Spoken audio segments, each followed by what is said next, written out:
Hello everyone, good morning সবাইকে। চলে এসেছি আবার একটা নতুন ভ্লগ তোমাদের সঙ্গে শেয়ার করতে। তো দেখো বন্ধুরা, এখন সকালবেলা আর আমি আর আমার ছেলের কাণ্ড দেখো। দুজনে মিলে চলে এসেছি ছাদে পাতা ঝাড় দিতে। কত পাতা পড়েছে দেখো। রোজ ঝাড় দিয়ে আর রোজ এত করে পাতা পড়ে। যতদিন নেই সিম গাছটা কাটা হচ্ছে ততক্ষণ আমাদের আর শান্তি নেই। কী আর করা যাবে, পরিষ্কার তো করতেই হবে, তাই না? সেই জন্য দেখো আর আমি আর আমার ছেলে দুটো ঝাঁটা নিয়ে দুজনে মিলে চলে এসেছি ছাদ পরিষ্কার করবো বলে। সকালবেলা দেখো সবাই তো সবার যে যার মতো কাজ থাকে, আর আমাদের দেখো এক কাজ, প্রত্যেক দিন উঠে আগে ছাদ ঝাড় দাও। কী আর করা যাবে। তো দেখো ছাদ ফাদ তো ঝাড় দেওয়া হয়ে গেল। ঝাড় দিয়ে তারপর আমি চলে এসেছিলাম গাছে জল দেবো বলে। আর আমাদের ছাদে দেখো কত গাছ। এইটা দেখো আনারস গাছ। আনারস হলে সবাই মিলে খাওয়া হবে, ঠিক আছে? আরও কী কী গাছ আছে দেখো, ওখানে হচ্ছে শাক গাছ লাল নোটে, আর আছে পেয়ারা গাছ, আর কী সব শাকটা গাছ ফাছ সব আমার শাশুড়ি বসিয়েছিল, সেই সব গাছগুলো আমি এখন জল দিয়ে নিচ্ছি।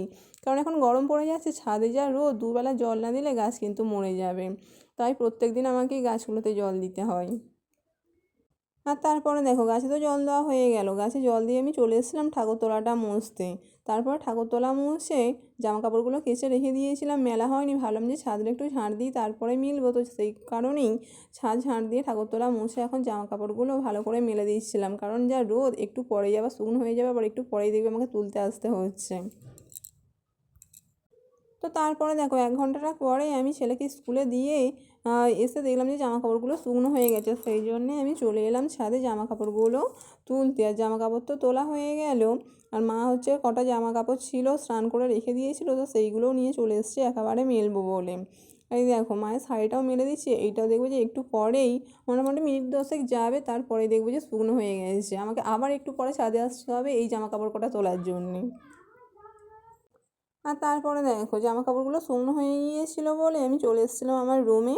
জামা কাপড়গুলো এখন ভাঁজ করে রেখে দেবো, কারণ জামা কাপড় চারদিকে পরে থাকলে নয় আমার আবার ঠিক ভালো লাগে না। তো ওই জন্যই আমি আগে এসে জামা কাপড়গুলোকে ভালো করে ভাঁজ করে নিচ্ছিলাম। আর ওদিকে দেখো জামা কাপড় ভাঁজ করতে করতে এদিকে আবার কলে জলও চলে এসেছিলো, তাই আমি জল ভর্তি করছিলাম। আর দেখো আমাদের এখানে কী কী গাছ আছে। পেঁপে গাছ আছে, কাঁঠাল গাছ আছে, আর ওখানে নয় সব ছোটো ছোটো গাছ বের হয়েছে, আমার শাশুড়ি ফেলেছিল, সেই গাছগুলোও বের হয়েছে। কিন্তু তোমাদের একটা কথা বলি, কাঁঠাল আর পেঁপে খেতে কিন্তু আমার আবার খুব ভালো লাগে। আমার আর আমার ছেলের ফেভারিট এইগুলো বলতে পারো। আর তারপরে তো দুপুরবেলার ভিডিও করা হয়নি। আর এখন হচ্ছে বিকেলবেলা ছেলেকে পড়তে দিতে যাব, ওই জন্যেই ভাবলাম যে আগে বিকালের কাজগুলো সেরে নিই। তো দেখো সেই কারণে আমি এসে আগে ঝাঁটটা দিয়ে নিচ্ছিলাম। ঝাঁট ফাঁট দিয়ে তারপরে জামা কাপড় আরে তুলে তারপরে এখন যাব ছেলেকে পড়তে দিতে।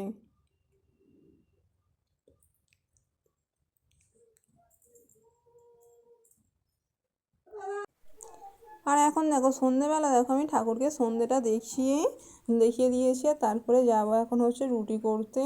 রুটি আরে করবো। এই দেখো চলে এসছে, দেখো এখন আমি রুটি করছি। আর রুটি আজকে আমাদের মেনু ছিল না রুটি আর হচ্ছে শশার তরকারি। তোমরা কি কেউ কোনোদিন শশার তরকারি খেয়েছো? যদি খেয়ে থাকো তাহলে কিন্তু আমাকে একটা কমেন্ট করে জানিও যে শশার তরকারি খেতে তোমাদের কেমন লাগে। না, আমি কিন্তু এর আগে কোনোদিনও শশার তরকারি খাইনি। এই ফার্স্ট টাইম ট্রাই করব। তাও আমি নয়, আমি রুটিগুলো করে ফেলেছিলাম, আর মা করেছিল শশার তরকারি। ওনাদের যুগে হচ্ছে তখন নাকি খুব শশার তরকারি ওনারা খেত, ওনারও ভালো লাগে, সেই জন্য উনি করেছিল। তো আমিও যেহেতু কোনো দিন খাইনি তাই ভাবলাম যে একটু ট্রাই করা যাবে। তো আজকের মেনু ছিল রুটি, শশার তরকারি, আর বাবা তো মাছ নিয়ে এসেছিলো সন্ধ্যাবেলা। মাছগুলো ভাজা হবে, ভেজে রেখে দেওয়া হবে কালকের জন্যে। তো চলো আজকে এই পর্যন্তই, টাটা। দেখা হবে আবার একটা পরবর্তী ভ্লগে। ততক্ষণে তোমরা ভালো থেকো, সুস্থ থেকো। আর আমার ভ্লগ যদি ভালো লাগে তাহলে একটা লাইক, একটা কমেন্ট আর আমার পেজটাকে ফলো করে দিও। তো চলো টাটা।